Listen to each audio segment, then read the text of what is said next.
Той изпревари премиера по рейтинг. Министърът с реформаторско сърце Петър Москов. Туморите на системата и политиката като вирус. Здравен статус на българския народ. Господин министре, след това, което гледахте го там в коридора. Какво правим? Аз това ви казах, че след това нещо, което гледахме заедно, са имали смисъл да продължава предаването, продължава програмата на телевизията тази вече, или хората трябва да останат сами със себе си. Не знам, знаете ли, сигурно мислих си това, което през седмицата, когато ме поканихте в предаването, шегувахме се. Неуместно от сега да го кажа с цитати от Шекспир, нали така? Така. И аз записах, че за обезверените няма никакво друго лекарство, освен надеждата. Много ми се иска това, което върши в персонален план, колкото и малко да е това, дава надежда на хората. Иначе някакси нещата излезат лоши обречи. А това беше чудовищно. Това е чудовищно, то е без запойка. Вие сте анестезиолог. Всичко е едно към едно, няма нищо нагласено. Потвърждава вашите, така, макар и остри думи в парламента, извън парламента, за битовата престъпност, особено за... Че в цели територии от държавата, държава всъщност липсва. Държава липсват, когато ти трябва здраве, когато ти трябва училище, когато ти трябва сигурност. Само, че знаете ли, ако изместим разговора на там, защото предполагаем извършител, нали ще се докаже това нещо, ударен въпрос, но това си е някакъв циганин. Нека още веднъж да кажа. Това, което съм казал, не е... Аз стоя зад него. Не е разказ срещу етнос или срещу някакви видове специфични хора.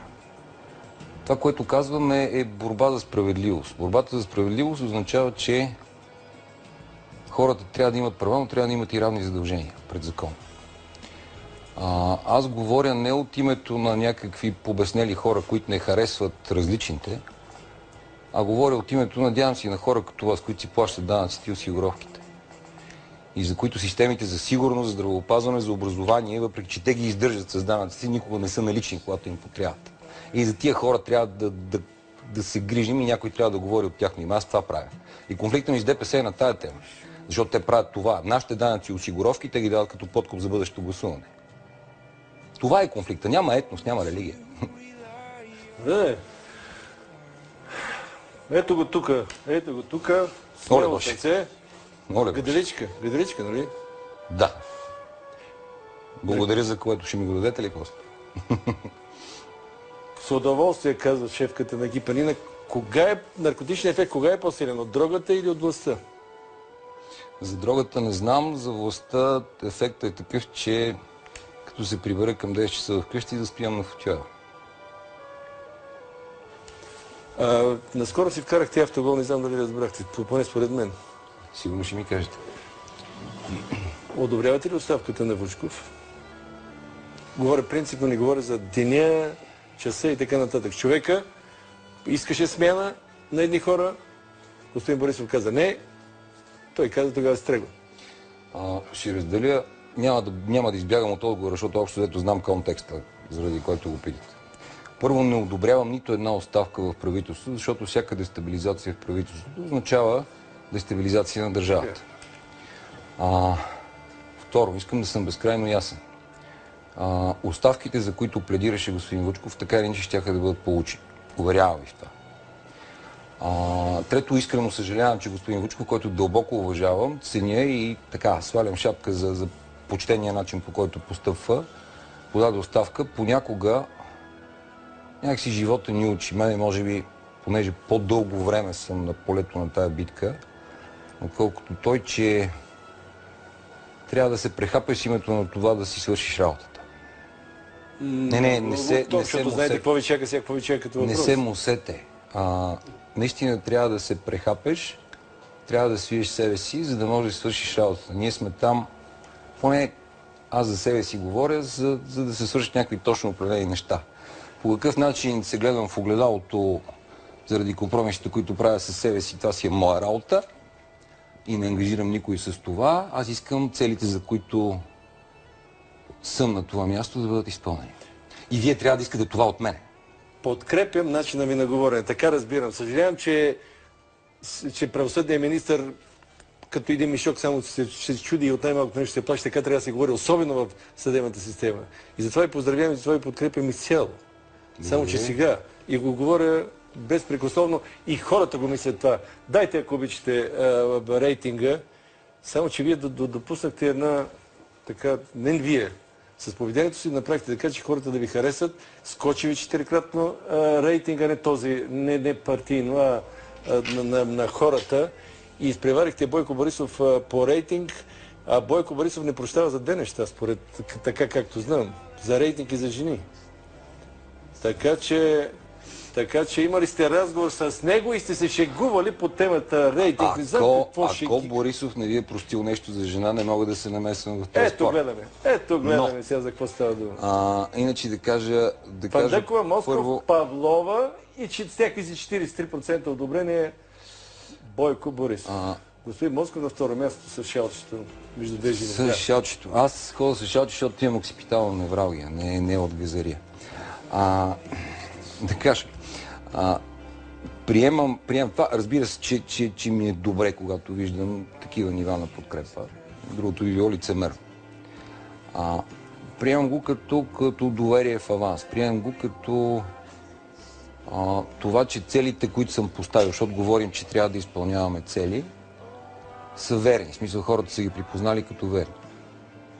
Това е. А иначе за втората част, какво там с Борисов? Какво се майтапихте с Борисов? Интересна ми е майтапа, че... Двама мъже пътуват в кола, излиза едно проучване за рейтинга, всички си мислят точно като вас, че Борисов не прощава рейтинг и така. Да, така след половин час премина в къде по-пикантни, къде по-непикантни шеги на тази тема. Брата на вашия дядо е победил 46-та година Георги Димитров на избори, след което Белене.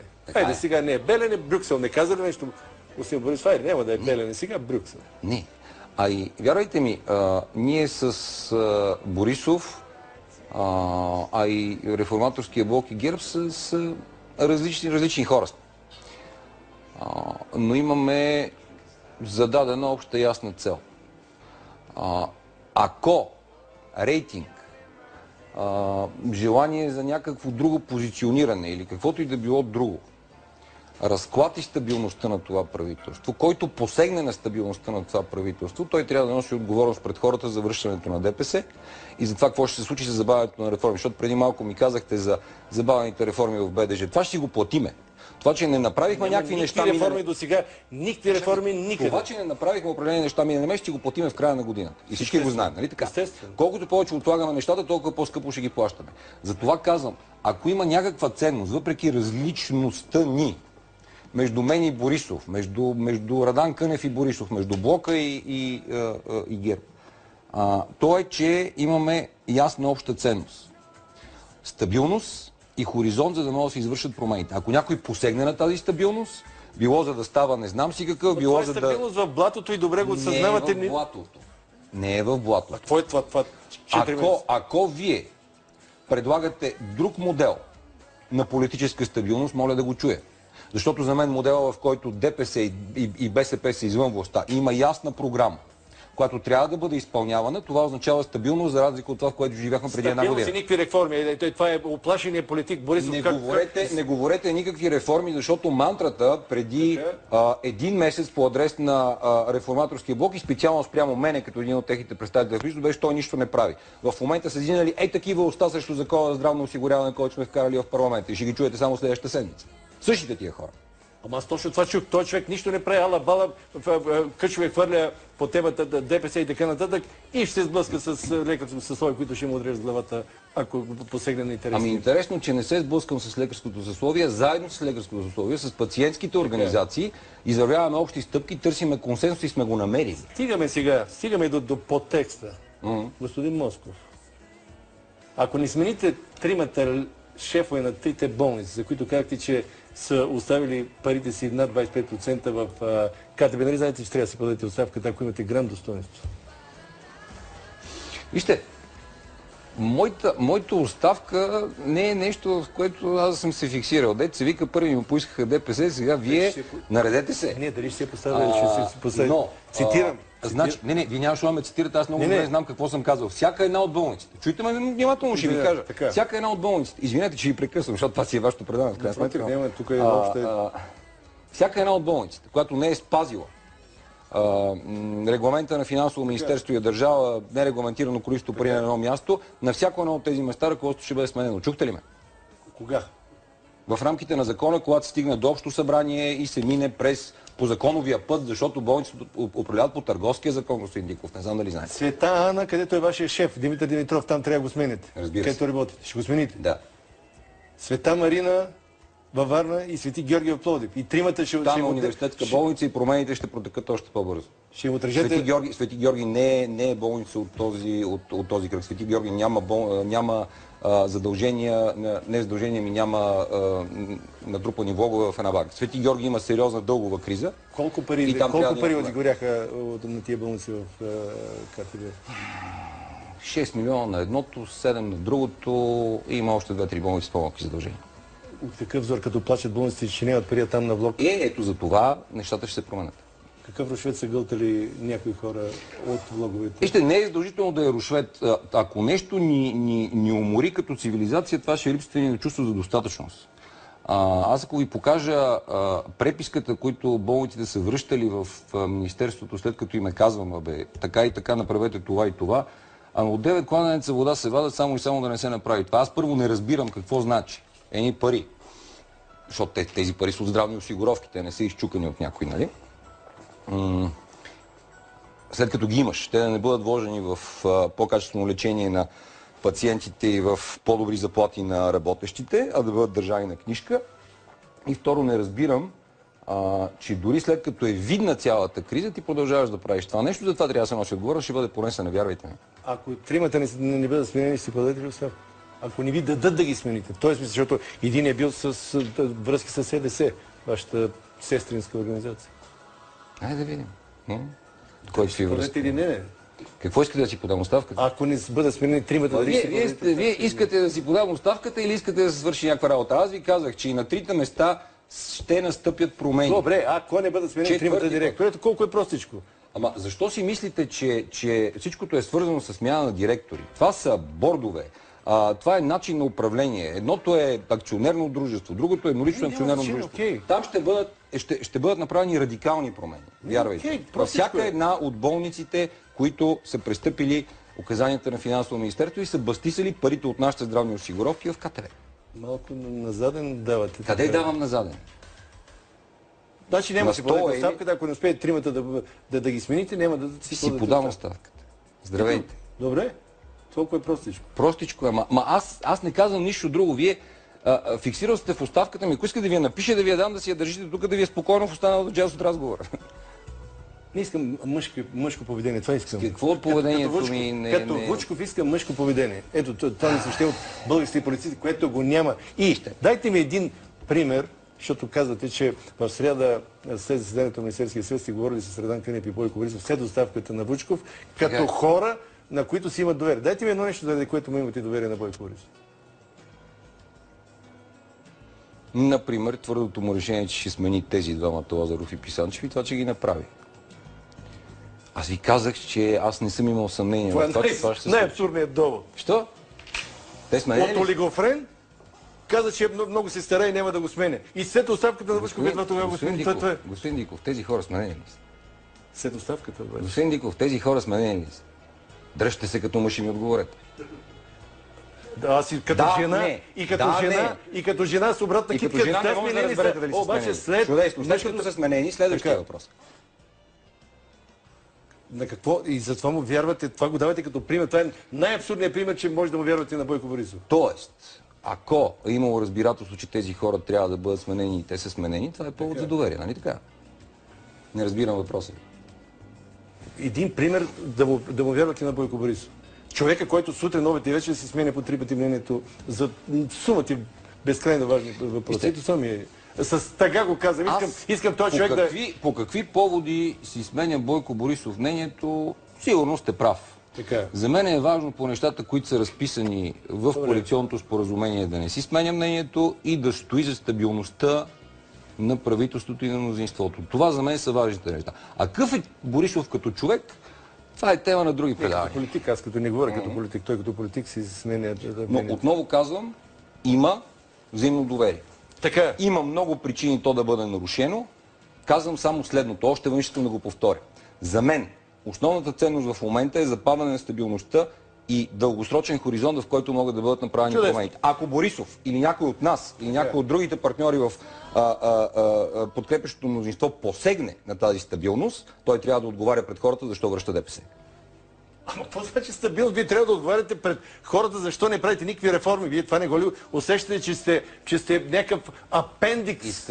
Апендикс на гноя, все повече загноесваш апендикс на ГЕРБ, който нищо не прави. Само секунда.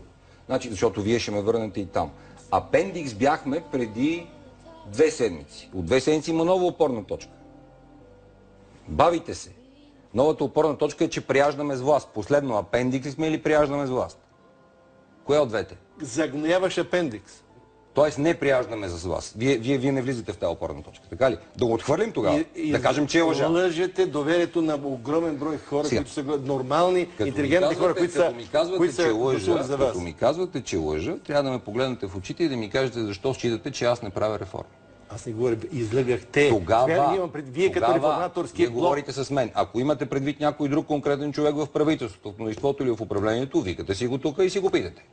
Когато говорите с мен, не може да ми кажете, че лъжа, че правя реформа. Защото са писнали до Бога за това, което правим. И ще видите в следващите дни какви чудеса ще се случват. Защото това, което правим, искате ли да кажа какво правим? Искам. Това, което правим първо е да върнем системата на здравеопазване към смисъла. И това означава тя да лекува. Данните за това колко живеем, колко прекарваме живота си в здраве, кога умират децата ни, кога умираме ние, са катастрофални в сравнение с европейските. Идентифицирали сме групите заболявания, които водят до това. То след това, за да берете, защото това е едно от най-гадните неща, които не мога да си представя. Не може да намерите 250 хиляди лева за детската детско кардиологично отделение. 250 хиляди лева за апарат. В Трета градска, там Националната кардиологична болница. Доцент Лазаров, който е шеф на отделението, те им давате по 125 хиляди, па сега следващата седмица трябва да им додавате. Не видя при положение, че онзи баровец... Само искам една секунда да чуем какво ще каже шефа на клиниката, защото това, което казвате, не е така. Така ли? Да, искам да чуем какво ще каже. Добре. Имаме доцент Лазаров. Доцент Лазаров. Ало, да. Значи, директ сме в ефира. Господин министър ви обеща 250 хиляди лева за апарата, който трябва да се монтира, живото спасяващ апарат за сърдечни операции на децата. Каква е ситуацията с днешна дата? Първо аз искам да поздравя министър Москов и да му пожелая да поддържа коража, който има, защото въобще не му е лесно. Историята е такава, че това е един човек, който реагира изключително бързо на желанието да решиме проблем, който стои пред нас. Петък се случи аварията с машината, в понеделник бяхме приети, съвсем честно ни отговориха, че не могат да ни дадат тази сума, която производителя на машината искаше от нас. Тя беше около 500 хиляди лева. Ние с директора на болницата поехме ангажимент да изчистиме спецификацията така, че да се вместиме в 250 хиляди лева. Поехме задължението ДДС-то да бъде платено от болницата. Господин, кажете, в крайна сметка сте го докарали до 300 хиляди лева, до 250 хиляди лева, какво е платено до този момент? Ами до този момент мисля, че са преведени 125 и имаме твърдата увереност, че след търга, който ще бъде подписан в понеделник, ще бъдат преведени и останалите. 150. Така че аз лично съм изключително доволен от реакцията на министър Москов. Не стана. Дори бих... Номера. Дори бих... Сашо, извинявай, но не можеш да се гавриш с това, че държавата в лицето на Министерството не осигурява апарат за екстракорпорално кръвообращение на деца, защото това просто не е така и те моля да се извиниш. Няма за какво да се извини. Ти трябва да се извиниш, че ти не можеш да осигуриш 250 хиляди лева за уникална апаратура за деца, за детски деца. Както съм ги осигурил. Как си ги осигурил? Нали чу отговора? От 500, само че, знаеш какъв е другия отговор? Какъв е? Че как се мъчат да събират от не знам колко си машини, което го няма като отговор. И колкото се мъчат. Отговорът е този, който зрителите чуха. Нека да кажа и още нещо. Само секунда. Изчакай, изчакай. Само секунда. В сметките на болница Трета градска също има пари. Директора на болницата знае това, знае какви пари могат да бъдат дадени от фонда на болницата и е казал какви пари са му нужди от Министерството и те са му осигурени. И те моля да се извиниш. За какво се извиня? За това, че публично казваш нещо, което не е истина. Кое не е истина? Това, че няма осигурен апарат за екстракорпорално кръвообращение за децата. Това не е така. Не е така и ти го чу преди малко. С какво спориш? С мене или с този човек? Не, аз се споря с него. Аз с този човек съм говорил, аз не знам отговора. Знаеш, след рекламата ще кажа наглостта на цялата система тук. Наглостта на цялото Министерство съвет на темата здравеопазване. За наглостта на шефа на правителствена болница Любо Спасов, за което се наливат десетки милиони, ти го знаеш. И мълчиш като... Да не кажа като какво. И ще те чуя. След рекламите. Моля ти се. Не, чакай. Отваряш тема. Която трябва да бъде затворена преди рекламите. Разбираш? Няма. Трябва да пуснем реклами. За това какво се случва в правителство на болница, да викнеш главния секретар на Министерски съвет, защото тя е подчинена не на Министерство на здравеопазването. Затворихме ли темата? Благодаря. И аз благодаря. Наистина ти благодаря.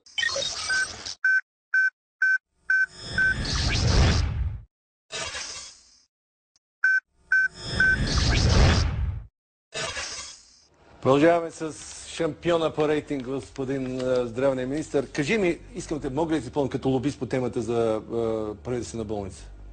Одитният доклад от февруари тая година, 2 пъти повече увеличени разходи, с 23 милиона повече, капиталови разходи за 2013 и средата на 2014 до средата на 2014 с 5 до 7 пъти увеличени при 2 милиона одобрени, 12 милиона разходва господин Любомир Спасов, да е жив и здрав. Яма, с който доктора съм говорил, там казва и държавата, никой не смее да пипне. Кажи ми, това не е ли цинизъм на фона на цялата оная мизерия? За вас, баровците, правителството, приближените, идеални грижи, народа, няма тук 500 хиляди лева, няма за едни апаратури или с клизма се уреждат. Там последния път само беше преди месец-два нови 3 милиона, миналия февруари 18 милиона, тече. Господин Борисов му е началник, доколкото те съм преко подчинение на господин Борисов. Какво правим? Като лобист, така. Първо, въпросната болница е на подчинение на Министерски съвет и не е на подчинение на Министерството на здравеопазването. Така. С радост, ако имате някакви конкретни данни, аз ще ги предам в канцеларията на Министерски съвет, за да бъдат разгледани. Предполагам, че там ги имате. Но ще ги занеса още веднъж. На Сметната палата, ще ми е интересно да ги видя. Но иначе, знаете ли, целта на заниманието е да може всеки български гражданин да може да получи качествено здравеопазване. Пациента да може да получи качествено здравеопазване, независимо дали болница казва правителствена или не. Не ме интересува този ажиотаж, който вкарвате за баровци и не баровци. Аз искам всеки един здравно осигурен български гражданин в края на този мандат да може да се чувства като баровец, като влезе в болница. Шефа на Пирогов, какво трябваше запалили, за да му обърнете внимание за устарялата апаратура? Там какво е положението? Шефа на Пирогов... Това е същия цинизъм на фона на правителствена болница. Шефа на Пирогов няма никаква причина да се пали.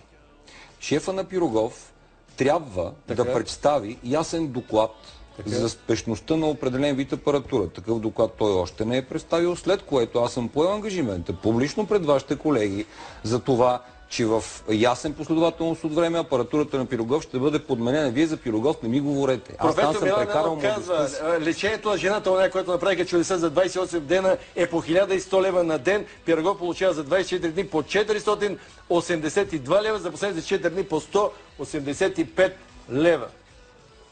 Какъв е въпросът ви? 1100 срещу 480 лева. Колкото по-добре лекуваш, толкова по-губиш и отиваш на жена, заради която са изхарчени 1100 на ден, има друга, за която са изхарчени 10 лева на ден. Хайде да не спекулираме с тези неща. Защото трупането на дълговете на болниците не е само защото прекрасно лекуваме хората. Първо. Второ. Нито Пирогов, нито когато и да е било друга болница има проблем с ритмичността и количеството на плащането от касата. Трето, във всяка една от големите държавни болници има проблем с остарялата апаратура и той трябва да бъде периодично решаван. В тази връзка едно от нещата, които ще направим е да извадим така наречените режийни или стопански разходи от това, което плаща касата. Прилича ли ви на реформа? Прилича ми. Благодаря. Само, че ми прилича и следното. Дете в Разград, починало вчера след лечение в Разградска болница, лекувано е за гастроентерит, възпаление на стомаха и червата. Аутопсия показва, че е починало от двоостра бронхопневмония, демек лошо лечение. По-лошо е другото, че според убийствения доклад на Световната банка, за който чета вчера в Капитал, от 21 095 случая на смърт от апендицит, херния, преплитане на черва, 1/3 са могли да бъдат избегнати при квалифицирана помощ. Първо по конкретния случай, защото това наистина е важно. И в този случай, и в случая с починалото новородено в Вининската болница. Има назначени проверки на медицински одит моментално. Края на проверките ще бъде публичен, както винаги съм го правил до сега. И всеки един път, когато до сега в рамките на моя кратичък мандат, за който казвате, че вече ви е разочаровал, съм видял такова нещо. И съм очарован. Има на къде повече. Всеки един път съм реагирал и виновните са били наказвани. Нали така? Това не може да спорите. А иначе, доклада на Световната банка, който излиза месец и половина след обнародването на концепцията на правителството за реформи в здравеопазването, всъщност казва, че целите, които си е поставило правителството, са правилните. Прочетете го и ще видите, сравнете двата документа. Има воля за реформи, това го чуваме. Не става въпрос за воля, става въпрос за ясни цели, които са поставени. Резултата се случва тогава може да го измерите, когато аз съм ви казал каква е целта, която гоня в средата на тази година, в края на тази година и в началото на следващата. Вие самия казвате... Това ще съдите дали правя реформи или не, а не по изрезки от вестници. Вие казвате, последни 20 секунди имаме последно изречение. Стана ли ясно на всички, че всъщност вие сте бил подведен с твърдението, че държавата в мое лице не е осигурила апаратурата на Трета градска болница? Надявам се, че е станало ясно. Първо, ако така е само впечатлението, аз се извинявам, но не това ми е била идеята и информацията не ми е била такава. Закъсняла и как?